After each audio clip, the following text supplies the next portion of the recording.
morning. Hope everyone's doing well, right? Good? Good? All right. It's supposed to be warm today. I wore flip-flops kind of in good faith, thinking that, Lord, you're going to come through. It's going to be in the 70s, which I'm looking forward to. Okay, so before we get started today, we have not a lot to cover. We're actually going to do half of chapter 11. We're not going to do all of chapter 11. But even though we're going to read not that much, we're going to talk about quite a bit today, and some of it's relatively sensitive. If you're new to the church, what we do is we go through whole books of the Bible. We happen to be going through a very interesting and provocative book of the Bible, 1 Corinthians. And what this letter is about, it wasn't written to be a book. It was written as a letter. Written from a guy named Paul to a church in southern Greece. And what was going on is this group of believers, people who professed to follow Jesus. They were prosperous. They had freedom. They had access to the Word of God. They had access to good leadership. They had access to God himself. They knew of that accessibility of God. The problem is that these people who knew better were starting to turn, this is so important, turn back and put their comfort and their hope in their culture more than they did the truth of the Word of God and following Jesus. We see this happening in the United States right now. And every single week, I talk about the book of 1 Corinthians is so provocative right now because it is so relevant. When we read this book of the Bible, and again, guys, especially today, it's amazing how relevant it is to our culture and our society today. The reason I'm telling you all this, I say this every single week, but the reason why I want to kind of emphasize that this week is what we're going to talk about today, oddly enough, is kind of a hot button issue. We're going to talk a lot about gender and masculinity and femininity and what this means in the Bible. And this is a big topic of conversation in our culture right now. And so if you're in here for the first time, I'm not grinding an axe today. I'm not trying to cherry pick different things to pick on or discuss. This is what the Bible brings up. Therefore, we talk about those things. So if it's your first time here, I just want to say that to you. If you've been here for a while, I want to remind you of this. As we get into some stuff that may be sensitive today, I just want to remind all the people in our church, and if you're new, I want to tell you maybe for the first time, this is a place that allows anyone who walks through those doors to come in, sit down, to be treated with respect and dignity and hear the gospel. Whether we agree with how they live or disagree with how they live, this is a place where people are treated like people. And we love them and respect them in the hopes that they will accept the gospel and build a relationship with Jesus. So some of the things we talk about today, if you get a little fired up, and yeah, get them. We don't get fired up so we can go post something argumentative on Facebook and start a fight with someone. That's not why we do that. We're here to love people, right? We're also here to hold on to the truth. And so we have to do both of these things. And that's what we hope to kind of walk out a little bit this morning.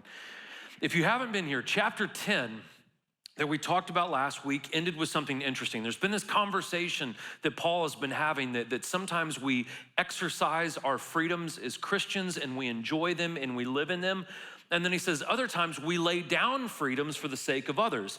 Chapter 10 ends though, Paul says whether you're enjoying your freedoms or whether you're laying down your freedoms, he says do everything for the glory of God, right?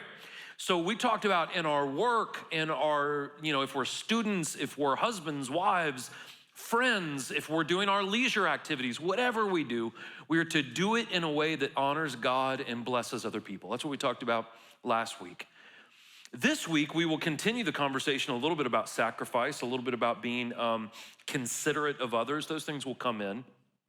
But here's kind of our thesis of today.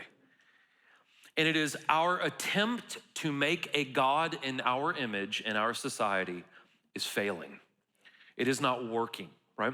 The more we try to fashion ourselves as a God, or the more we try to create some kind of twisted version of Jesus or God that kind of fits my comforts and our culture, it is not working. We are imploding upon ourselves, right?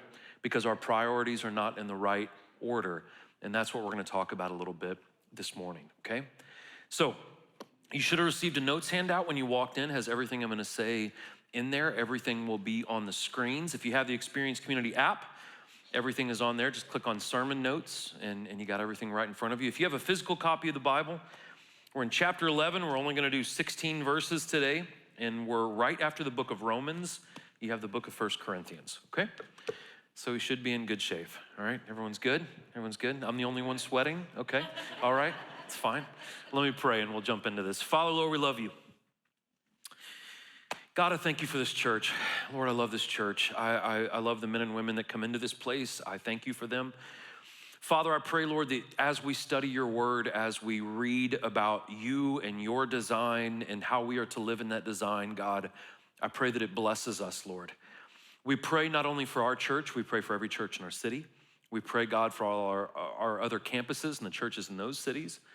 We pray that we can be the light and the salt of our area, God, and as we study your word, we pray that not only that it blesses us, we pray that it honors you, God. We love you, we thank you. We do all these things in your son's name, Lord, in Jesus' name. Amen. Okay. All right, this is Paul talking. Now, as I start chapter 11, verse 1 should have been in chapter 10, but I'm going to start at verse 1 and then we'll roll into verse 11, or into chapter 11, okay?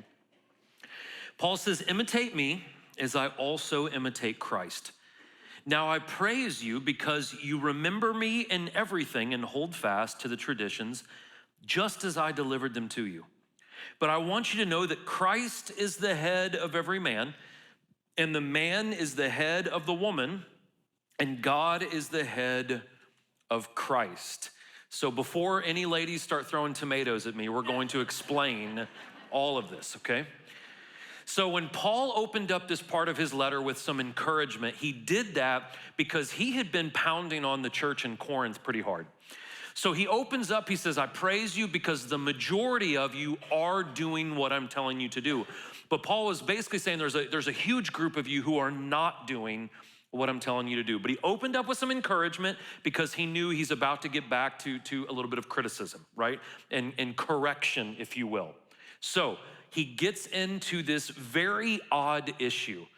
It is odd for us today because the culture back then was so vastly different than the culture we live in now.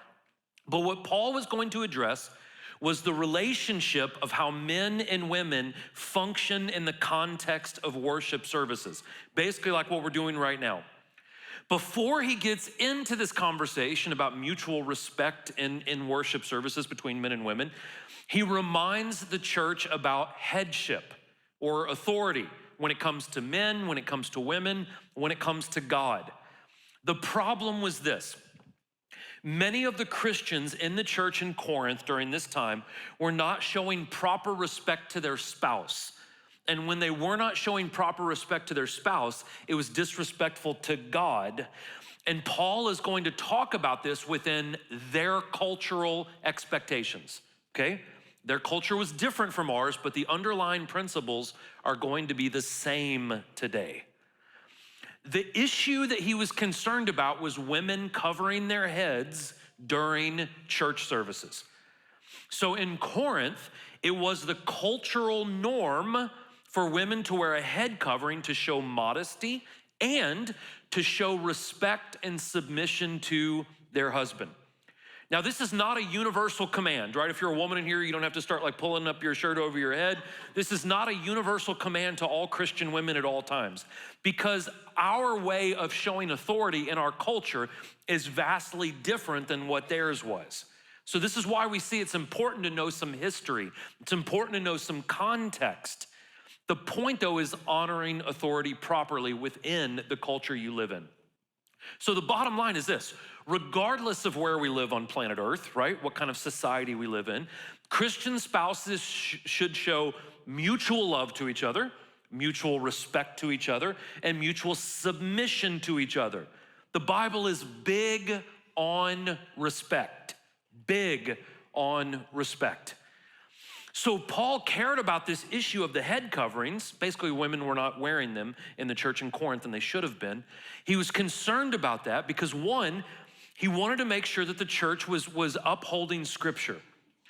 And he wanted to make sure that as they worshiped together, that they were living in integrity, not just in church, but all around wherever they lived.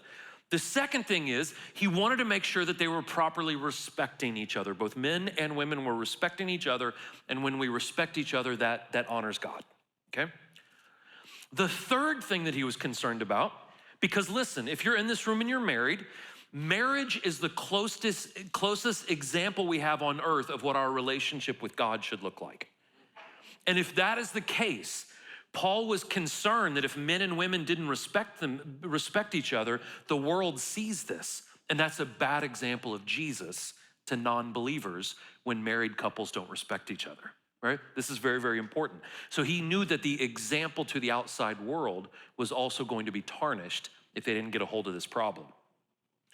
So verse 3, I have heard twisted and turned primarily by men for years now, right? Verse 3 describes all three forms of headship: that Christ is the head, that husbands are heads, and that God is ultimately the head. So what does this mean, and where do women fall into that? Well, first, the word head and headship can mean source or beginning. So when the Greeks would talk about the head of something, they would talk about the beginning of something, the source of something. So it doesn't take a genius to know mankind came from God. God was the source, and came man, right? And then from man, according to the book of Genesis, we have woman. So there's this proper kind of source, right? This order that things came about. Now, headship in there can also mean authority. Authority was given from God to Christ when Jesus was on earth. Christ gave authority to his disciples, to man, right? And then man gave authority to women. This is similar to the book of Colossians, the book of Ephesians. And so where do we land on this? Well, we kind of land somewhere in the middle. And again, before anyone gets bent out of shape or walks out, the Bible will clarify more what he means. But we as men and women were to know where we came from. We're to know that we have unique and equally important roles. We are called to honor those roles. We are called to live in balance. We are called to live in respect. We are called to live in love. And verse 11 and 12 will give us a lot more clarity on these roles and this balance and this mutual submission to each other. Okay, let's keep on rolling. Every man who prays or prophesies with something on his head dishonors his head. Every woman who prays or prophesies with her head uncovered dishonors her head, since that is one and the same as having her head shaved. For if a woman doesn't cover her head, she should have her hair cut off. But if it is disgraceful for a woman to have her hair cut off or her head shaved, let her head be covered. A man should not cover his head because he is the image and the glory of God. So too, woman is the glory of man. For man did not come from woman, but woman came from man. Neither was man created for the sake of woman, but woman for the sake of man. This is why a woman should have a symbol of authority on her head, because of the angels. In the Lord, however, this is important, woman is not independent of man, and man is not independent of woman. For just as woman came from man, so man comes through woman, and all things come from God. I'll explain that, but that's very important in this. So we're gonna start getting into a little bit more critique of male and female roles, okay? Paul first addresses the men, and Paul says, every man who prays, this is in a setting like this, or prophesies with something on his head dishonors his head. What does that mean? This is a direct conversation that Paul is having about their culture. In the Greek world and the Roman world, there were hundreds and hundreds of cults that worshiped different false gods. And the majority of the men, when they would go into Greek temples or Roman temples, they would wear head coverings in these Greek temples and Roman temples. What Paul was saying is, men, live in a way that looks like you're living for Jesus and not for false gods, because you are an example. This is Paul calling men to live above reproach. So what Paul is saying to men is, men, your wives are looking at you, your children are looking at you, society is looking at you. Live in a way that honors Jesus. This is a good thing for us to hear in this room. Live in a way that people see you and they know that you're not following false gods or idols, you're following Jesus Christ. That's what Paul is saying to men in that portion. And then he turns to the women. Now, this is interesting. He says, women, when you are praying and prophesying in a church setting, he says, make sure you have your head covering on. Now, let me pause here for a second. I've heard a lot of churches and a lot of, again, predominantly men say women are not allowed to speak, lead, teach in the church. And they get that from 1 Timothy 2:12, where Paul says, I do not allow women to speak in church. Now, if he does not allow women to speak in all churches, not just the church in Ephesus that he was talking about in Timothy, why does he say to the church in Corinth, women, when you're speaking in church, make sure that you are doing it in a respectful way? I guess what we can deduce from that is that it was not a universal command that women don't speak in church. The reason why he said that to Timothy was there was a group of cults led by females in Ephesus, and those women were not ready when they became new Christians to be able to speak and lead in the church yet. So we have to know context. And when we don't, we take it out of context and we become misogynists, right? Or we say that women can't do things in the church and we take it way out of line. And obviously this shows us that women were doing pretty profound things in the church in Corinth. So because the women were visible, because they were exercising their spiritual gifts, they were to make sure that they were doing it in a way that honored their husband. What Paul was saying here is, women, if you are praying in front of the church, if you're prophesying in front of the church, but it looks like you're disrespecting your husband, people are gonna say, well, how can she pray in front of everyone when she doesn't even respect her own husband? So Paul is saying, follow the cultural norms. Be respectful of your spouse. So this is why knowing a little bit of history, knowing a little bit of culture matters. The point was less about what was on one's head, and it was more about the reputation of the church in society. And if you've ever been on a foreign mission trip, you understand what this means, right? So listen, I have no moral objection with smoking cigars, but if you go to Africa and you light up a cigar, no one is going to listen to you because they look at that as a very sinful action in Africa. And so when we go over to Africa, you don't smoke a cigar in Africa because you have prohibited your means to witness to people and tell them about Jesus. If you go on one of our trips to El Salvador, we make all the women wear skirts because it's a cultural thing. If you're a woman, I have nothing wrong with women wearing pants. I have 2 daughters and a wife that wear pants. And when they go out, that's fine because culturally it's accepted here. It's not accepted in El Salvador. So all the women have to wear skirts because you have limited your opportunity to witness if you do not follow the cultural standards. This goes back to what we've been talking about. Do you have the right to wear pants if you're a woman? Yeah. Do you have the right to smoke a cigar when you're on another continent? Yeah. But if that prohibits your ability to minister to other people, we are being selfish, and being selfish is wrong. And so sometimes we sacrifice freedoms for the sake of ministering to other people. We're going right back to what we've been talking about for months now. And then Paul talks about shaving your head. What in the heck is this all about? Well, this is another cultural example. In the Mediterranean world, if you looked at all the churches that were planted all around the Mediterranean Sea during Paul's times, in those areas, in those cities, if a woman committed adultery or if a woman was a prostitute, the way she was punished for adultery or prostitution was they would shave her head. So if you saw a woman with a shaved head in the early 50s, 55, 56 AD, and their head was shaved, they either committed adultery or they were a prostitute, and that was disgraceful. So what Paul is saying is this: if you are publicly disrespecting your husband, you might as well be as disgraceful as an adulterer or a prostitute. You might as well shave your head. That's what he's saying. Because if you're disrespecting your husband, right, that's shameful. That's not the way that we're called to live. So he uses a cultural example there. So listen, though men are given a unique role of ultimately leading the family, we also need to make sure that we never diminish the role of women, because we must remember that the attributes of God are displayed through both genders. If you go back to Genesis chapter 1 and 2, when it says that God made mankind in his image, he made them male and female. That means both are equally important. If you remove all females, you do not get a perfect, or you do not get a complete view of the attributes of God. It is only when we have both genders. If you remove males, you do not get a complete view, right, of the attributes of God, because the attributes of God are displayed between both genders. So though both genders are equally important, listen, this is where we get down to the brass tacks.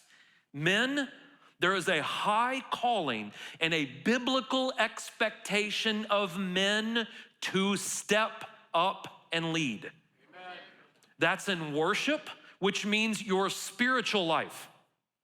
Right now in the United States, 65% of all people who go to church are women, 35% of all people that go to church are men. In most churches, that even goes with serving. It's about 65% of all people who serve in church are women and about 35% of men. That's not the way it's supposed to be. It's not the way it's supposed to be. Men, we are to lead spiritually. Your wife shouldn't have to drag you here. It shouldn't be your wife praying for your kids every single night. It shouldn't be your wife praying for your marriage all the time. You should be the one setting the pace spiritually. That is a biblical thing. So we are to lead spiritually. We're also to protect our spouses. This doesn't mean we get in bar fights all the time if someone glances in your wife's general hemisphere, right? That's not what that means. Shouldn't be at a bar anyways, but anyways. This means that we protect our wife. We protect them spiritually. We protect them emotionally. And yes, we may have to protect them physically. And that men are step up to lead when it comes to provision. Now listen, this doesn't mean that you have to make more money than your wife. It's not just monetary. I was a teacher before my wife quit working. And the joke I always made was the only time I've ever made more money than my wife was when my wife quit working. And that's a true story. So it's not about that I have to make more than my wife, but I provide for her. I'm a contributor. I'm not lazy, right? I help with the dishes. I help do other things. I help, again, lift her up when she's down. I am a provider for her to the best of my ability. This is how men are called to lead. Let's go a little bit further with this. And I know men get really, really upset when we knock on men, but listen, in our society, we have earned it. One of the biggest reasons that our society is falling apart is because men are not living and leading the way that the Bible has called them to do it. And if you think that's just my personal opinion, fact check me. Go in right now and look at how many fatherless homes. 25% of every child in the United States has a fatherless situation. Listen, that doesn't mean just biological. They have no stepfather, no adopted father, no father figure in their life. Somewhere in the ballpark of 2 million kids live like this in the United States right now. This is a problem. This is a huge problem. And so what we have in our society is we have this toxic masculinity that thinks I can slap this like head covering of respect on my wife when we as men have not done our job of being submissive with our duties and loving our wives and our children the way Christ loves us. And this is why society is falling apart. If you research it, one of the greatest reasons why children grow up poor, uneducated, aggressive, addicted is because of the lack of father in their life. That's not a Christian think tank that comes up with those stats. Those are secular institutions that come up with this. So I'll say it again. The breakdown of biblical manhood is a major, if not the major, cause in society falling apart.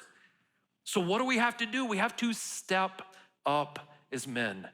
And this is one of the things Paul is encouraging. Why is this important? And this isn't just for men, this is for women as well. Not only has biblical manhood been compromised in our culture, biblical womanhood has as well. We have this bastardized, twisted version of what it means to be feminine in our culture, right? That if I just get enough guys lusting after me on TikTok, or if I can be seductive enough or manipulative enough with my body, right? That we think that that's what a woman is to be, and that's not what a woman is to be. It is when biblical manhood and womanhood break down. Paul says, heaven is watching. Why is this important? Because the angels are watching. Because God is watching. So men, love your wives. Women, respect your husbands. And we must learn and live the Bible's definition of masculinity and femininity, not our culture's twisted version of this. There's a wonderful speaker. He passed away in 2020, and it's a real shame because he was a brilliant man. His name was Cy Rogers. If you've never heard of him, he's worth looking up. In the 1970s, Cy Rogers was a male prostitute. He was gonna be one of the first person to go through transitioning into a woman. Long story short, he got saved, he married a woman, they had kids, they had grandkids, became a huge author and speaker, and he lived in New Zealand. He was a wonderful, wonderful man, a very prolific man. And when he would speak, he was a very feminine man as far as his mannerisms. He was very tall, good looking, always dressed really nice, talked with his hands, kind of had a higher pitched voice. And he would even address that in front of crowds. He would say, I know that I appear very feminine. And he says, that's because of your twisted view of what masculinity is. He says, when it comes to biblical masculinity, he says, I teach my kids the way of the Lord. I protect and provide for my wife. I honor God with everything that I do. He said, though I appear feminine to you, I may be the most masculine man in the room. Because we have a twisted version of what masculinity is, right? We think masculinity is how much you can bench press and how many chicks you can bang before you get married. And we have this twisted view of this, and it's not working. It is not working. It is tearing people apart. So I said that this is gonna offer a lot of clarity, verse 11 and 12. Paul says, men or women, you're not independent of men. And men, you're not independent of women. He also says, I love this. He says, though women came from men, Adam, right, in the book of Genesis, he says, every single one of you men since has come from a woman.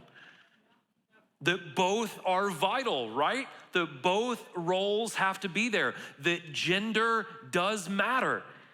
And whenever this conversation of, well, gender is dead or gender is a social construct, if you're a zoologist, right, and you're trying to preserve the white Bengal tiger, you can say whatever you want about those two tigers, but if you put two female tigers in a room, that species is going to be extinct. Both are vital. And it reminds us as humans that we should mutually respect both roles. Both roles should mutually submit to each other, right? And love each other because we are both vital. And so let's just get to it. This addresses a great lie that is being perpetuated in our society. The idea of gender right now in this part of the world is in question. And the ramifications of questioning gender goes beyond biology. It goes beyond culture. It is a theological problem as well. The reason I say it's a theological problem as well is because, again, in Genesis 1 and 2, the Bible says Moses wrote down that God made mankind in his image, male and female. So what does it say about a people, a society that says, well, I know the word of God says this, I know God made it this way, but I'm gonna alter this, I'm gonna change it. Or that we can add new expressions to this. Well, there's no limit to how many genders there are. There is, and this is a theological conundrum. So what we do when we try to alter that is we are putting ourselves into the position of God. And that's what we were doing in our culture right now. Listen, I'm gonna tell you guys a little history lesson. This is not a new thing. I don't recommend you Google this, but if you Google statues of hermaphrodites, right? It was a female body with male anatomy that they worshiped 2,000 years ago. This is not a new thing. This idea that we are somehow beyond the Creator and that we can make new expressions and do whatever we want to do and that we can be fluid between the two, this is not a new idea, right? It's just perpetuated much greater in our society than it was 2,000 years ago. But they used to worship a god named Hermaphrodites, where we get the word hermaphrodite, right? And so this is not a new thing. Paul says, judge for yourselves. Is it proper for a woman to pray to God with her head uncovered? Does not even nature itself teach you that if a man has long hair, it is a disgrace to him? Again, if you have long hair in here, hold on, I'll explain this. But if a woman has long hair, it is her glory. For if her hair is given to her as a covering, if anyone wants to argue about this, we have no other custom, nor do the churches of God. When Paul says, now judge for yourself, he's not saying you can take or leave what I'm telling you. That's not what he's saying. He's saying, think about what I'm telling you. Consider why we do the things that God tells us to do. Now listen, I think God is spiritual, of course, but I think God is also very logical. I think that because the Bible says that God is not a God of chaos, God is a God of order, of logic, of reason. There's a reason why we do the things we do. If you go back into the Old Testament and even in the New Testament, when it talks about that we should have sex with one partner for life, that's not because God is against sex. Sex is pleasurable, right? Because God designed it that way. The reason why God wants you to be exclusive with one partner is God doesn't want you to have unintended pregnancies. God doesn't want you to have sexually transmitted diseases. God doesn't want the emotional ramifications of multiple partners over a long period of time. God wants the best for you. There is logic behind this command to be with one person, right? There's logic behind that. Even if you get into a bunch of the Levitical laws, there was logic behind those things. And so there are times when we follow the word of God, even though we don't fully understand it. But even in those times, we are to be pondering and thinking about, I know God has a better plan. I know God is smarter than me. So even if I don't feel like this or understand this, I'm thinking about what I'm doing, and I know that God has a better path, a better way. We should understand why we're doing what we're doing. So listen, when you raise your kids and you're saying, hey, don't do drugs, no drugs, tell them why you don't do drugs. You don't want to get in a crash and kill yourself or kill someone else. You don't want to become an addict and become a complete loser in life. You don't want to go down these different directions. Tell them why. Let them understand. It's not just about rules. It's about I want what's best for you. It's the same thing with God. So when Paul talks about the length of hair, it's not really about the length of hair. It's less about hair, and it's more about how do we display the principles of God in the different cultures we live in. So Paul is essentially telling the Corinthians, it's not how long your hair is that is evil or not evil. In fact, most Jewish men probably had at least shoulder-length hair. They would cut their hair typically once a year. They would pull it back and snip it, so they had pretty long hair. What he's saying is when we disrespect the cultural norms, when we say, I'm just gonna do whatever I wanna do despite how the world thinks about me, right? When we disregard others, we compromise our ability to witness to them, and that is sinful. That's what Paul is saying, that we have to fall into some kind of a cultural norm in order to witness to people, to love people, to be the example, to build a rapport with them so we can tell them about Jesus. He is also speaking about gender distinction. He is talking about that. Again, the issue had little to do with hair, and it had more to do with men being masculine and women being feminine. The length of hair was just an example in his culture that men need to present themselves as men and women need to present themselves as women. Now listen, this varies from culture to culture, right? And there are men that are sometimes more feminine and there are women who are sometimes more masculine. This varies from culture to culture. What Paul's essentially saying though is embrace who you are. Embrace your gender, embrace the unique role God has for your gender, and do it in a way that honors him and blesses the person you're with. And then Paul says, if you want to argue with me, we haven't done it any other way. Now he's referring to head coverings. And he was basically saying all the churches that were planted around the Mediterranean, he said, this is the custom that we have in all of our churches, that women wear these head coverings. Now that doesn't carry over to us today because it's not a sign of authority in American culture for you to wear a head covering. The point though goes back to, are we willing to sacrifice freedoms for the sake of respecting other people and for reaching other people, okay? Let's talk real for a second. And I'm not saying this so you can start an argument with someone that's transgendered or questions the idea of gender. That's not why we're saying this, but I do want to be clear. In a time and in an age where people are saying, what is male and female? Or is there more choices than that? The Bible is remarkably clear on gender, that mankind is made in the image of God, and that is represented in male, and it is represented in female. That's Genesis 1:27. As we go into this conversation with maybe friends or colleagues or whatever the case may be, this topic in this conversation of gender that we are having right now, especially in the United States, goes far beyond biology. It goes far beyond culture. It goes back to a greater problem. This conversation of gender is like a lot of other conversations we have in our culture. It is a symptom of a much bigger problem. And the much bigger problem is we lack submission to the Creator. That is our problem. We lack submission to the Creator God. And when we look up and say, we think we can do it better, we have gotten things way out of line. And that's why we have the chaos that we have today in our society. We also have to talk about respect and consideration. Though men and women have unique roles, we learn through the word that we are to mutually submit. Again, I'm not trying to be a jerk, but if all the men in this room or all the men that can hear me on YouTube or wherever people are watching me, if we would love our wives like Christ loves the church, these men who complain, well, my wife doesn't respect me, live in a way that is respectable. Live in a way that is respectable.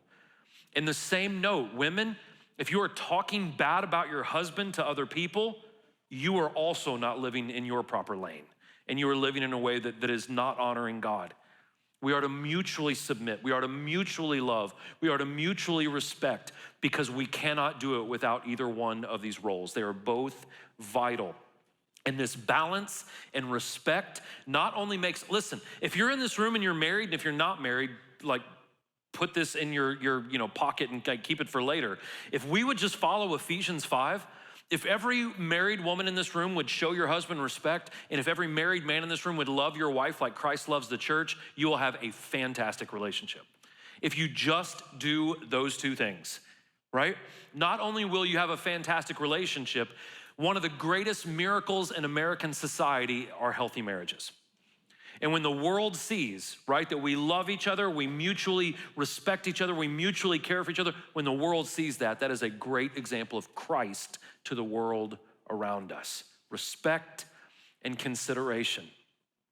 Here's the other thing when it comes to respect. We are to respect cultural norms, of course, without sinning. So if we go to another country or we're at someone's house that is from a different culture, if we are able to minister to them, we have to respect the cultural norms to a point, right? To create a rapport, to not offend them. And in this, it may get us out of our comfort zones. There are things I've had to do in Africa that weren't comfortable, right? But it was culturally normal. I'll tell you just a weird one for me. Again, I'm big on respect. I have 2 little girls, and I'm one of those, like, I've become quite the feminist in my day because I'm raising 2 girls, and I think girls can do everything boys can do in the whole 9 yards. But I'm still old school when it comes to you hold the door open for a woman, right? If you're on a bus and there's no seats and a woman standing, you get up and say, ma'am, sit here, right? Like, I'm still one of those guys. In Africa, if you go to a 75-year-old woman's house, they sit on the dirt and you sit in a chair. And that is super uncomfortable for me. But if you don't do it, it's disrespectful. Makes me uncomfortable. I don't like that you're sitting in the dirt and that I'm sitting in a chair, right? But that's the cultural norm, and you follow it. You just do it. Because if you don't, you dishonor them and you cannot speak to them about Christ. So sometimes we get out of our comfort zones. We make sacrifices. Why? Because I want people to know Jesus. My buddy David Whetstone that comes here, he does mentor leaders, and he talked about when he first went to Togo, Africa, the only way he could get FaceTime with the chief in the area where they were at, where they're spreading the gospel, is he had to sit down and eat with the chief. And what do they eat? They eat cat brains. So they had to boil a cat, crack open the cat skull and eat brains. And he's a vegetarian. And so I was like, it's just extra bad, isn't it, right? It's not just meat, it's brains. But he did it because he wanted to. Just pray that you're never put in that situation. What is the point? What is the point about talking about gender? What is the point in talking about the roles of men and women? What is the point in talking about God's design? Why do we care? We care because family and society is imploding in our country. We care because there is a problem. And the breaking down of society and family is because men and women, right, oftentimes even as Christians, are not living by the design that God has made them to live in. This is a problem. The point is that God has placed an emphasis on the leadership of men. Years ago, I had a group of men leave this church because I hired a female student pastor. And I was more than happy to say, so long, fellas. Hope you find a good place to land. But I said to them, I said, listen, when more men start serving in the church than women, I'll fire Amanda. It was 4 years ago and it hasn't happened yet. I love you guys, I love you. But as Christian men, we should be at the tip of the spear when it comes to spirituality, when it comes to provision, when it comes to protection. That's what we are called to do. And the reason society in the United States is falling apart is men are not being biblical men. And you can hate me for that, you can send me something mean, but you can't prove me wrong. You can't prove me wrong. Listen, women are not exempt. There's a lot of women who are not being biblical women. There's a lot of women who have found more value in their looks, right? They have manipulated people. They have not lived in a way that honors God. And women, you're to live in a way that is dignifying. You're to live in a way that is honorable. That doesn't mean you can't be strong. Doesn't mean you can't lead. Doesn't mean you can't make a bunch of money or have influence or any of those things. You can do all those things. And you can still live in a way that honors God. You can still live in a way that holds on to your integrity. We have got to live by the calling that God has given us within our roles. What is the point? The point is our society has become an inconsiderate, disrespectful, and selfish people. We do not care about other people. The Bible says that we are to outdo each other with honor. Do you see that in your society? That we are outdoing each other with honor? I was driving down Thompson Lane the other day. Murfreesboro has turned into a Mad Max film. And so I'm driving down Thompson Lane the other day. I dropped off one of my girls from school on Friday. I'm getting on Thompson going towards like Memorial, that direction on Thompson. And where the two lanes merge, I'm in the correct lane, I'm in the left lane, right? So I'm cruising and I'm the guy, I'll let people over. I didn't see this car next to me because they zipped up and they're in like a nice little luxury car and they cut me off and they got so close they almost hit the front of my car. I drive an old beat up Toyota, so I'm like, whatever. You're almost kind of hoping for people to hit you at that point. And But this person cuts me off and I honk, not because I'm trying to be rude, but because you drive a nice car. I don't want you to mess up your car, right? Hey, you almost hit me. And this young lady's response, I knew she was a young lady. She had her MTSU tag on there, opened up the sunroof and flipped me off, right? And I was just kind of like, okay. So I wanted to make sure you were safe. I wanted to make sure you didn't wreck your car, and this is your response. But what a great snapshot of society right now. We are an inconsiderate, disrespectful, selfish, dare say, we have become a silly people, haven't we? This is where we are. And the point is this. The more and more as a society we try to fashion either ourselves as God or a twisted version of a Jesus, the more we try to make a God in our image, the more we continue to fall on our face. Why? Because humanity's design will always fail. It will always fail. Listen, why is all of this important? It's important because your children aren't on the line, your grandchildren are on the line too. It's important because your marriage is on the line.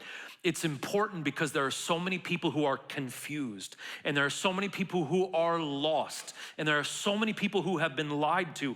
Unfortunately, even in the church, they've been lied to. We have even made church more about the creation of our own comfortable God than we have about the true biblical Christ. And because of that, right? How many documentaries does it take? How many mega churches have to fall? How much does the church have to shrink in the United States before we get the picture?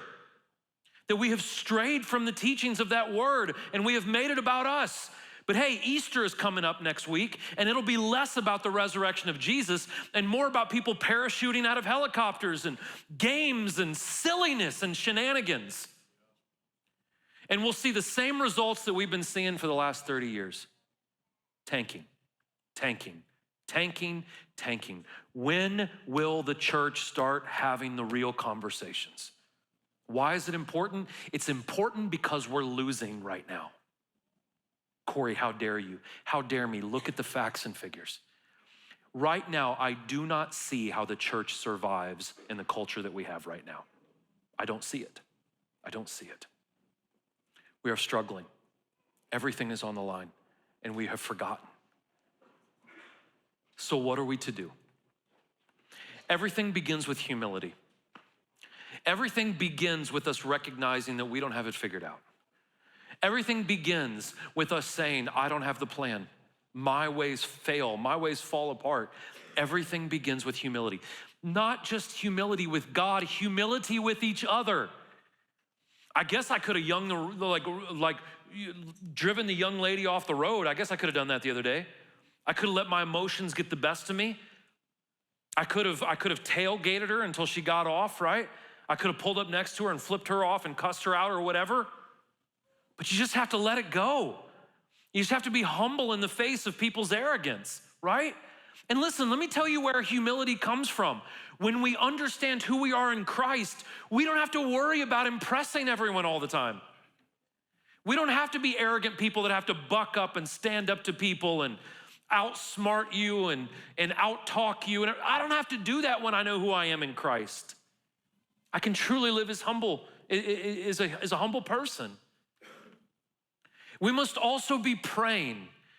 I know this is Christianity 101, but listen, we do not pray enough. We do not pray enough. You need to pray every single day. I dare say you need to pray several times every single day. You need to have short, casual conversations with God. You need to have deliberate conversations with God. You need to pray for your children every night. You need to pray for your spouse every night. You need to pray for your neighborhood and your city every day. You need to pray for the leadership of your nation. Well, Corey, I don't like him. I don't care if you like him. You're on the same ship. And how foolish is it to want the captain to go down when you're on the same boat? Pray for your president. I don't care if I have not voted for a winning president ever. Not one time. So if you ever want to know who's going to win, ask me who I voted for and it'll be the opposite person. But even though I've never voted for a winner, I have prayed for every single one. I have prayed for every single one. We need to be praying. We need to be praying a lot. We need to be seeking him first. Listen, we need to examine the fruit of our culture. Our culture keeps telling us that their way is working, but there is not one statistic that exists that supports that. Well, we've got it figured out. Then why are you more depressed than you've ever been? Why are you more anxious than you've ever been? Why are we more violent than we've ever been? Why are we more aggressive than we've ever been? If you're saying your tree has the best fruit, but it looks like it's all rotting, I don't want to plant that seed. I don't want to eat that fruit. Jesus said you will know a tree by its fruit. Examine the fruit. Listen, not only examine the fruit of culture, examine the fruit of your past choices. I've had several people over the years who say, well, Corey, I don't agree with how you guys do things financially. I've never had a credit card, by the way. We don't believe in debt. We don't believe in debt at this church. And some people go, well, that's foolish. Well, then why are you in my office asking me for money? It's happened many times, right? If you think the way I do it is so dumb, but I see the fruit of being debt-free, because the Bible says that it's a good thing, right? The debtor is slave to the lender. And then I see the fruit of getting into massive amounts of debt. I don't want that fruit. Right? We need to examine the choices we make. When people keep falling to the same thing over and over again and keep making the same foolish decisions, why are you doing that? What's the fruit of that? We must learn to be obedient. We must learn to trust the word of God, to trust and obey. And listen, we have to get ourselves into a position where we are listening. So often people say, I've never heard the voice of God. It's impossible to hear the voice of God with your AirPods on, watching CNN and Fox, watching Instagram, listening to music while you're driving your car and someone is talking to you. It's no wonder you've never heard God. There's no room for him to get in. There's no avenue for his voice to penetrate your mind. We have to cut off those things. Like David said, we have to be still and just know that he's God. We need to shut up sometimes and just listen. Just listen. Be quiet. And the first one connects to the last one. We must submit to a loving creator. God did not make you and design you because he hated you. God does not need us, right? This relationship we have with God, he doesn't really benefit from a relationship with us. We are the ones that benefit. God loves us. God gave his only son as a payment for your forgiveness, for your reconciliation with him. We're about to take communion. Listen, communion is a wonderful reminder. Well, how do I know I can trust God?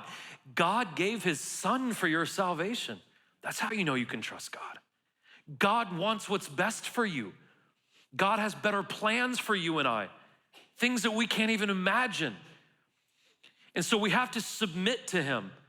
And submission, that's become a bad word in our culture, right? Because no one's gonna tell me what to do. But when we submit to the loving Creator, we find that we live a life that is more fulfilling than we could have ever imagined. We find out that we find contentment and joy and peace and all the things that the rebellious world is looking for, but they are elusive to them because they fail to submit to the Creator. We must submit. God, it's yours. Everything's yours. Would you bow your heads with me, please?